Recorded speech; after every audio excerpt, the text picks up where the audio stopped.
રાધે રાધે. રાધે રાધે. તમામ ગુજરાતી પ્રેમીઓનું આજની આ વિશેષ અને અત્યંત ગહન ચર્ચામાં સ્વાગત છે. આપણે ત્યાં પેલું કહેવાય છે ને કે અત્યારનો સમય તો માહિતીનો જમાનો છે. હા બિલકુલ. મોબાઈલ ખોલો એટલે બધું જ હાજર. સાચી વાત. પણ આટલી બધી માહિતી વચ્ચે ક્યાંક ને ક્યાંક આપણે સાચી સમજણ ગુમાવી બેઠા છીએ. એટલે આજે આપણે એક એવા વિષય પર ઊંડાણપૂર્વક ચર્ચા કરવાના છીએ જે સીધો આપણા અહંકાર પર ચોટ કરે છે. એકદમ. અને આજની આ સફરનો આધાર બહુ જ મજબૂત છે. હા. અને આ માટે આપણે આભારી છીએ GujaratiTV.comના, જ્યાં એક અત્યંત પ્રેરણાદાયક લેખ પ્રકાશિત થયો છે. આ અદ્ભુત લેખન કાર્ય સેવક માધવ જસાપરાજી દ્વારા કરવામાં આવ્યું છે. બરાબર. અને આ લેખમાં તારીખ 28 ફેબ્રુઆરી 2026ના રોજ શ્રી પ્રેમાનંદજી મહારાજ દ્વારા થયેલા સત્સંગનો બહુ જ સુંદર સાર આપવામાં આવ્યો છે. એટલે આજના આ આપણા વિસ્તૃત અભ્યાસનો મુખ્ય હેતુ જ એ જ છે કે આધ્યાત્મિક માર્ગમાં ખરેખર ગુરુકૃપાનું મહત્વ શું છે, સાધના કોને કહેવાય, અને આ આપણું જે ચંચળ મન છે ને એની ગૂંચવણોને આપણે એકદમ સરળ ભાષામાં સમજી શકીએ. સાચી વાત છે. આધુનિક સમયમાં આપણે બધા પેલી સેલ્ફ હેલ્પ એટલે કે જાતે જ બધું શીખી લેવાની દોડમાં લાગેલા છીએ. પણ આ ચર્ચા એ દોડમાંથી બહાર કાઢીને અહંકાર છોડીને સાચી સમજણ તરફ જવાનો રસ્તો બતાવશે. શરૂઆત જ એક બહુ સરસ પ્રશ્નથી થાય છે. દિલ્હીના કનકજી એ મહારાજજીને પૂછ્યું કે આધ્યાત્મિક લક્ષ્યની પ્રાપ્તિ કેવી રીતે થાય છે? એટલે કે આપણે જે મહેનત કરીએ છીએ એનાથી મળે કે બીજું કંઈ? અને મહારાજજીનો જે જવાબ છે ને એ આપણા કર્મ જ બધું છે વાળા આધુનિક વિચારને સીધો તોડી નાખે છે. તેઓ બહુ સ્પષ્ટ કહે છે કે લક્ષ્યની પ્રાપ્તિમાં સાધકનું પોતાનું કોઈ બળ હોતું જ નથી. એટલે આપણી કોઈ જ મહેનત નહીં? જુઓ, આને સમજવા માટે મહારાજજીએ તણખલો અને પવનનું એક બહુ સુંદર ઉદાહરણ આપ્યું છે. એક નાનકડું સૂકું ઘાસનું તણખલું હોય, એની પોતાની કોઈ તાકાત ખરી? ના, એ તો સાવ હળવું હોય. બિલકુલ. એ પોતાની જાતે કોઈ દિશામાં જઈ શકતું નથી. પણ જ્યારે જોરદાર પવન ફૂંકાય ત્યારે એ પવન એ તણખલાને ઉડાડીને ગમે તે ઊંચાઈ પર મૂકી શકે છે. અરે વાહ, બહુ સરસ વાત કહી. અહીં સાધક એ તણખલું છે અને ગુરુકૃપા એ પવન છે. આપણી કોઈ લાયકાત નથી હોતી. એ તો કૃપારૂપી પવન જ આપણને ઉડાડીને ઈશ્વરના ચરણોમાં મૂકી દે છે. એટલે આપણે જે એવો અહંકાર કરીએ છીએ કે મેં આટલા કલાક ધ્યાન કર્યું, કે મેં આટલી માળા જપી, એ બધું તો સાવ... હા, એ બધું ખાલી અહંકાર છે. સાચું કામ તો ગુરુદેવની એ હેતુકી કૃપા જ કરે છે. હવે આમાં એક બીજો બહુ મોટો પ્રશ્ન આવે છે, જે મને પણ ઘણીવાર થતો હોય છે. લેખમાં કોઈએ પૂછ્યું કે ગુરુના વચન મોટા કે શાસ્ત્રોના વચન? આ બહુ જ વ્યાજબી પ્રશ્ન છે. કારણ કે આપણે સામાન્ય રીતે એવું જ માનીએ કે શાસ્ત્રો તો હજારો વર્ષ જૂના છે, તો એ જ સર્વોપરી હોવા જોઈએ. હા, પણ મહારાજજી કહે છે કે જો શાસ્ત્ર પૂર્વ દિશામાં જવાનું કહેતું હોય અને ગુરુ ઉત્તર દિશા બતાવે તો કોઈ પણ શંકા વગર ગુરુની આજ્ઞા જ માનવી જોઈએ. અને આ સાંભળીને તર્ક કરવાવાળા લોકોને થોડો ઝટકો લાગી શકે. તો એવું કેમ? શાસ્ત્રો કરતાં ગુરુને આટલું બધું મહત્વ કેમ? હું આ જ વિચારતી હતી. જો, આને એક મેડિકલ સ્ટોરના ઉદાહરણથી સમજીએ. હા. શાસ્ત્રો છે ને એ એક મોટા મેડિકલ સ્ટોર જેવા છે. એમાં દુનિયાભરની તમામ બીમારીઓની સાચી અને અસરકારક દવાઓ છે. બરાબર. પણ ધારો કે કોઈ બીમાર માણસ જાતે જ મેડિકલ સ્ટોરમાં જઈને ગમે તે દવા ખાઈ લે તો શું થાય? તો રિએક્શન આવી જાય, કદાચ વધારે બીમાર પડી જાય. બસ, કારણ કે એને ખબર નથી કે એના પોતાના શરીર માટે કઈ દવા યોગ્ય છે. હા. ગુરુ એ અનુભવી ડોક્ટર છે. એમને ખબર છે કે હજારો શાસ્ત્રોમાંથી કયું વાક્ય, કઈ સાધના આ ચોક્કસ વ્યક્તિ માટે અત્યારે જરૂરી છે. એટલે જ ગુરુનો આદેશ અંતિમ છે. આ ઉદાહરણથી વાત એકદમ મગજમાં ઉતરી ગઈ. પણ આપણે આજકાલ એક બીજી ટેવ પડી ગઈ છે. ડોક્ટર પાસે જઈએ તો પણ પેલું સેકન્ડ ઓપિનિયન લઈએ. હા, બીજા ડોક્ટર પાસે ક્રોસ ચેક કરાવવાની આદત. બિલકુલ. તો આધ્યાત્મિકતામાં પણ એવું થઈ શકે, મારા ગુરુએ કંઈ કીધું હોય તો હું બીજા કોઈ સંત પાસે જઈને ક્રોસ ચેક કરી શકું ખરી? ના મહારાજજી, આ બાબતે બહુ જ કડક છે. આ સંપૂર્ણપણે ખોટું છે. કેમ? બીજું કોઈ જ્ઞાની હોય તો ના પૂછી શકાય? કારણ કે આધ્યાત્મિક માર્ગમાં દરેક સિદ્ધ સંતની સ્થિતિ અલગ હોય છે. તમારા ગુરુએ તમારા મનની કોઈ ઊંડી ગાંઠ જોઈને તમને આદેશ આપ્યો હોય. બીજો કોઈ સંત એના દ્રષ્ટિકોણથી એને કદાચ અલગ રીતે જુએ. એટલે જો એ બીજા સંત એમ કહે કે આ આદેશ ખોટો છે તો આપણા મનમાં જ દ્વિધા ઊભી થઈ જાય. એકદમ સાચી વાત. અને સૌથી મોટું નુકસાન એ થાય કે પોતાના ગુરુ પ્રત્યેની શ્રદ્ધા જ ડગમગી જાય. અનાદર અને અશ્રદ્ધા જન્મે. શ્રદ્ધા જ તૂટી જાય તો ભક્તિનો પાયો જ ખસી ગયો ને. હા, એટલે ક્રોસ ચેકિંગ તો કરવું જ ના જોઈએ. અને મહારાજજી એક બહુ સચોટ વાક્ય કહે છે આના માટે કે વેચાયેલા દાસનો કોઈ પ્રશ્ન નથી હોતો. અરે વાહ! વેચાયેલા દાસનો કોઈ પ્રશ્ન નથી હોતો. આ વાક્ય બહુ ઊંડું છે. મતલબ કે જ્યારે તમે સમર્પણ કરો છો ત્યારે તમારો કોઈ અહંકાર જ નથી બચતો. બરાબર. પણ આ અહંકાર કાઢવો બહુ અઘરો છે. જ્યાં સુધી ગુરુ આપણને ગમતી વાતો કરે ત્યાં સુધી બધું સારું લાગે. હા, પણ જેવો આપણા આરામ પર કે ઈચ્છા પર ઘા પડે એટલે તરત આપણો અહંકાર જાગી જાય. આ બાબતે લેખમાં પેલો શ્રી હરિવંશ મહાપ્રભુ અને મહાભાગવત નહારમલજીનો પ્રસંગ છે ને એ બહુ સરસ છે. હા, એ કથા આધ્યાત્મિક માર્ગની સૂક્ષ્મતા બતાવે છે. નહારમલજી બહુ ઉચ્ચ કોટીના સંત હતા. તેઓ વૃંદાવનમાં કાળઝાળ ગરમીમાં શ્રીજીની રસોઈ માટે સૂકા લાકડા વીણી રહ્યા હતા, અને એ પણ પોતાના પવિત્ર પિતાંબરમાં. અને એ જોઈને શ્રી હરિવંશ મહાપ્રભુ, જેઓ એમને ગુરુતુલ્ય માનતા હતા, એમનું હૃદય પીગળી ગયું. એમણે કહ્યું કે આટલી ઉંમરે તમે કેમ શારીરિક શ્રમ કરો છો? હું કોઈ મજૂરને પૈસા આપીને આ લાકડા ભેગા કરાવી દઈશ. સામાન્ય રીતે કોઈ આપણને આવું કહે તો આપણે ખુશ થઈ જઈએ કે હાશ, આરામ મળશે. પણ નાહારમલજીનો પ્રતિભાવ એકદમ અલગ હતો. એમણે તરત જ કડક શબ્દોમાં ના પાડી દીધી. એમણે કહ્યું કે આ સેવા મને સંતોની કૃપાથી મળી છે અને તું મજૂર પાસે પૈસા આપીને કરાવવા માંગે છે. તું મારી ભક્તિમાં રજોગુણ લાવી રહ્યો છે. અને એમણે તો મહાપ્રભુનો ત્યાગ કરવાની વાત કરી દીધી. જુઓ, અહીં આ રજોગુણ શબ્દ બહુ મહત્વનો છે. જ્યારે તમે પૈસા આપીને મજૂર પાસે કામ કરાવો છો ત્યારે એ માત્ર એક વ્યાવસાયિક લેવડ-દેવડ બની જાય છે. હા, એમાં હૃદયનો ભાવ કે સમર્પણ રહેતું જ નથી. ના, હરમલજી માટે એ લાકડા વીણવા એ શ્રમ ન હતો, એ એમનું સૌભાગ્ય હતું. એટલે ભાગવતિક માર્ગમાં અહંકાર, પૈસા કે રજોગુણનું જરા પણ સ્થાન નથી. આ સાંભળીને તો એવું લાગે કે સાધનાનો માર્ગ બહુ જ કઠિન છે. અને કદાચ એટલે જ સ્વામી પરમાનંદજીએ પ્રશ્ન પૂછ્યો કે ક્યારેક એવું સાંભળવા મળે છે કે સાધના બહુ સરળ છે. હા, પેલું કહે છે ને કે બસ એકવાર સાચા હૃદયથી નામ જપ કરી લો એટલે કલ્યાણ થઈ જાય. અને બીજી બાજુ એવું કહેવાય છે કે મનને કાબૂમાં કરવું હોય તો પવનને મુઠ્ઠીમાં પકડવા જેવું છે. કઠોર સાધના કરવી પડે.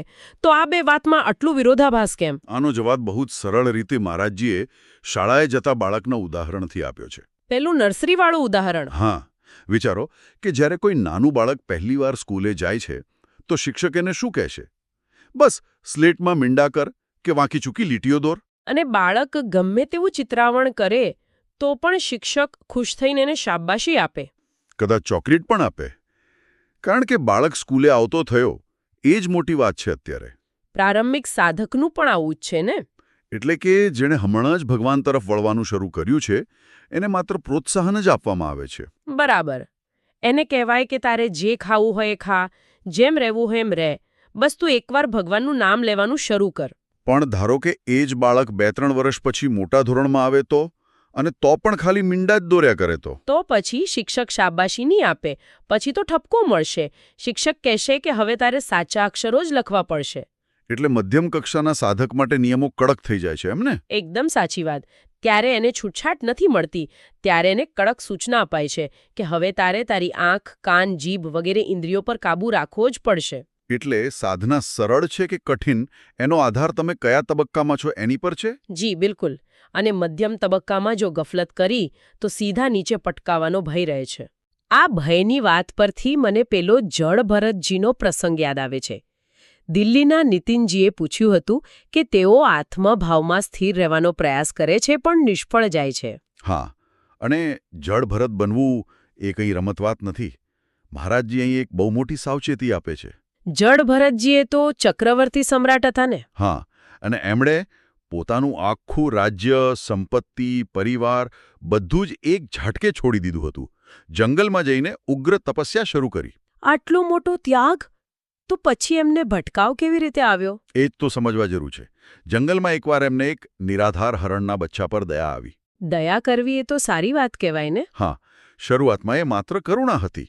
પણ ધીમે ધીમે એ બચ્ચાને સાચવવામાં, એને ખવડાવવામાં એમની દયા ક્યારે આસક્તિ બની ગઈ એની એમને પોતાને પણ ખબર ના પડી. અરે રે, એટલે એમનું ધ્યાન ભગવાનમાંથી હટીને પેલા હરણના બચ્ચામાં લાગી ગયું. બિલકુલ. અને અંત સમયે પણ એમના મનમાં એ ચિંતા હતી કે મારા પછી આ બચ્ચાનું શું થશે? અને નિયમ છે ને, અંતે મતિ સો ગતિ. એટલે આટલા મહાન તપસ્વીને પછી હરણનો જન્મ લેવો પડ્યો? હા, આ કથા બતાવે છે કે આપણું મન કેટલું ચાલાક છે. એ સીધી રીતે ખરાબ કામમાં નથી ફસાવતું, પણ દયા કે ફરજના નામે આસક્તિમાં ફસાવી દે છે. સાવચેતી વિના મન ગમે ત્યારે છેતરી શકે. બહુ ડરામણી વાત છે આ તો. અને મનની આ અસ્થિરતાની જ વાત છે તો ડોક્ટર આભાજીનો પેલો પ્રશ્ન પણ લેવા જેવો છે. કયો પ્રશ્ન? એમણે પૂછ્યું કે કોઈ ગ્રંથમાં એવું લખ્યું છે કે વૃંદાવનમાં રહેવા માટે મન એકદમ સ્થિર અને નિષ્કામ હોવું જરૂરી છે? તો શું ખરેખર એવું છે? આપણે તો બધા કામનાઓથી ભરેલા છીએ. હા, આ સાંભળીને તો ઘણા નિરાશ થઈ જાય. પણ મહારાજજીએ આનો બહુ જ સુંદર અને આશા આપનારો જવાબ આપ્યો છે. હોસ્પિટલવાળું દ્રષ્ટાંત આપ્યું છે ને એમણે? બરાબર. વૃંદાવન એ ભવરોગ મટાડતી હોસ્પિટલ છે. હવે તમે જ કહો, હોસ્પિટલ કોના માટે હોય? સ્વસ્થ લોકો માટે કે બીમાર લોકો માટે? સ્વાભાવિક છે કે બીમાર લોકો માટે જ હોય ને. બસ. જો આપણે એકદમ નિષ્કામ અને પવિત્ર જ હોઈએ, કોઈ બીમારી જ ના હોય, તો પછી વૃંદાવન રૂપી હોસ્પિટલમાં જવાની જરૂર જ શું છે? એટલે કે આપણા જેવા કામી અને ક્રોધી જીવો પણ ત્યાં જઈ શકે. હા, વૃંદાવન એ એક માતા છે. જેમ બાળક ગમે તેટલું ગંદુ હોય, ધૂળવાળું હોય, તો પણ માતા એને પ્રેમથી ખોળામાં લઈ જ લે છે. એ જ રીતે વૃંદાવન આપણને શરણે લે છે. બહુ જ હૃદયસ્પર્શી વાત છે આ. હવે આ જ યાત્રામાં આગળ એક પતિ પત્નીએ બ્રહ્મચર્યના વ્રત વિશે પૂછ્યું હતું. હા, એમાં મહારાજજીએ બહુ પ્રેક્ટિકલ વાત કરી કે તમે ભલે ગમે તેટલા કઠોર વ્રત લો, પણ એનું સાચું ફળ ત્યારે જ મળે જ્યારે સાથે ભગવાનનું નિરંતર સ્મરણ થતું હોય. સાચી વાત છે. ખાલી શારીરિક નિયમો પાળવાથી કંઈ નથી થતું. અંદરથી ભગવાન યાદ આવવા જોઈએ. અને આમાં જ એક પેલો પ્રશ્ન પણ જોડાયેલો છે, ગુરુનો ત્યાગ કરવા વિશે. શુભમ રાવતજીએ પૂછ્યું હતું ને કે એકાંતવાસ માટે ગુરુથી દૂર ક્યારે જઈ શકાય? હા, આ બહુ નાજુક પ્રશ્ન છે. કારણ કે ઘણા લોકો અહંકારમાં આવીને ગુરુને છોડી દેતા હોય છે. પણ મહારાજજી સ્પષ્ટ કરે છે કે માત્ર 2 જ સંજોગોમાં તમે ગુરુથી દૂર જઈ શકો. કયા 2 સંજોગો? પહેલું એ કે જ્યારે ગુરુ પોતે જ આજ્ઞા કરે કે હવે તારે એકાંતમાં જવાની જરૂર છે. અને બીજો સંજોગ? બીજું એ કે જ્યારે ગુરુ અને શિષ્ય વચ્ચેનો ભેદ જ મટી જાય, એટલે કે શિષ્ય સિદ્ધ અવસ્થા પ્રાપ્ત કરી લે. આ 2 સિવાય જો કોઈ પોતાની મરજીથી ગુરુ છોડે તો એ પાછું સંસારમાં જ ભટકી જાય છે. ખરેખર ગુરુની કૃપા જ આપણું રક્ષણાત્મક કવચ છે. હવે આ બધાની વચ્ચે પ્રદીપ શર્માજીનો એક પ્રશ્ન એવો છે જે મને લાગે છે કે આખા લેખનો સૌથી અગત્યનો મુદ્દો છે. પેલો કળિયુગના નિયમવાળો પ્રશ્ન. હા, એમણે પૂછ્યું કે કળિયુગમાં એવો નિયમ છે કે તમે મનમાં કોઈ સાંસારિક પાપ કરવાનો વિચારો તો એનો દંડ નથી મળતો, જ્યાં સુધી તમે શારીરિક રીતે પાપ ન કરો. બરાબર છે, આ કળિયુગનો નિયમ છે. તો પછી સંતોના કિસ્સામાં આવું કેમ નથી? સંતો પ્રત્યે માત્ર મનમાં ખરાબ વિચાર કરવાથી કે એમનામાં માનસિક રીતે દોષ જોવાથી પણ આપણું ભજન કેમ અટકી જાય છે? આનો જવાબ બહુ ગહન છે, કારણ કે સાંસારિક પાપ અને સંત અપરાધના સિદ્ધાંતો સાવ અલગ છે. એટલે સંતો માટે કોઈ અલગ નિયમ લાગુ પડે છે? હા, એને ભાગવતિક સિદ્ધાંત કહેવાય છે. સંતો એ સાક્ષાત ભગવાનના દાસ છે. જ્યારે તમે એમના પ્રત્યે માનસિક અપરાધ કરો છો, ત્યારે સીધો ભગવાનનો અપરાધ થાય છે. અને એની અસર કેવી રીતે થાય?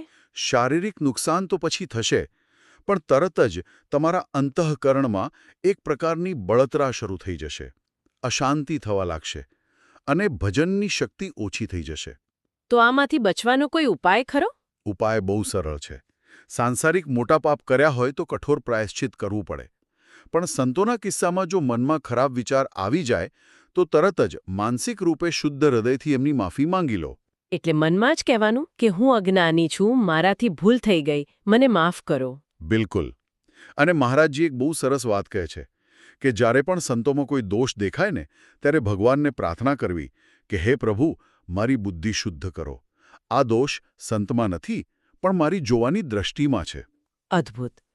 આજના આ આખા સત્રનો જો નિચોડ કાઢીએ ને તો મને લાગે છે કે આધ્યાત્મિક માર્ગમાં અહંકારનો ત્યાગ અને ગુરુકૃપા પર સંપૂર્ણ વિશ્વાસ જો સૌથી મોટી ચાવી છે. એકદમ સાચું. અને પેલી જડભરતજીની કથા હંમેશા યાદ રાખવી કે મનની સૂક્ષ્મ આસક્તિઓ પ્રત્યે સતત જાગૃત રહેવું પડશે. વૃંદાવન જેવી માતાની શરણ અને સંતો પ્રત્યેનો પવિત્ર ભાવ જ આપણને અંતિમ લક્ષ્ય સુધી લઈ જશે. બહુ જ સાચી વાત કહી તમે. આજના આ વિશ્લેષણ પછી મન એકદમ શાંત થઈ ગયું છે. પણ જતાં જતાં હું સાંભળનારના મનમાં એક વિચાર ચોક્કસ મૂકવા માંગીશ. જી, ચોક્કસ. આપણે જડભરતજીની કથા સાંભળી. હવે આપણે વિચારવા જેવું છે કે આપણે ભલે માનતા હોઈએ કે આપણે બહુ ત્યાગ કર્યો છે, પણ આપણા આ આધુનિક અને વ્યસ્ત જીવનમાં એવું કયું અદૃશ્ય હરણનું બચ્ચું છે જેને આપણે અજાણતા જ પકડી રાખ્યું છે? બહુ ઊંડો પ્રશ્ન છે આ. એ હરણનું બચ્ચું આપણો મોબાઈલ પણ હોઈ શકે કે સોશિયલ મીડિયા પર લોકોની વાહવાહી મેળવવાની ભૂખ પણ હોઈ શકે. હા, અથવા પોતાની જાતને હંમેશા સાચી સાબિત કરવાની જીદ પણ હોઈ શકે. આ નાની લાગતી આસક્તિ જ આપણી માનસિક શાંતિ છીનવી રહી છે. આના પર બધા શાંતિથી વિચાર કરજો. ચોક્કસ વિચારવા જેવી વાત છે. અને આજની આ અદ્ભુત સામગ્રી પૂરી પાડવા બદલ અમે gujaratitv.com અને તેના લેખક સેવક માધવ જસાપારાજીનો હૃદયપૂર્વક આભાર વ્યક્ત કરીએ છીએ. બિલકુલ. એમણે આ ગહન સત્સંગને બહુ જ સરળતાથી આપણા સુધી પહોંચાડ્યો છે. જો આપને અમારી આ ગહન ચર્ચા સારી લાગી હોય તો અમારી આ ચેનલને લાઇક, શેર, સબસ્ક્રાઇબ કરવાનું ચોક્કસ યાદ રાખજો. અને આપના રિવ્યૂ કોમેન્ટ બોક્સમાં લખીને અમને મોકલવાનું ચૂકશો નહીં. આ સાથે જ આપણે રજા લઈએ. રાધે રાધે. રાધે રાધે.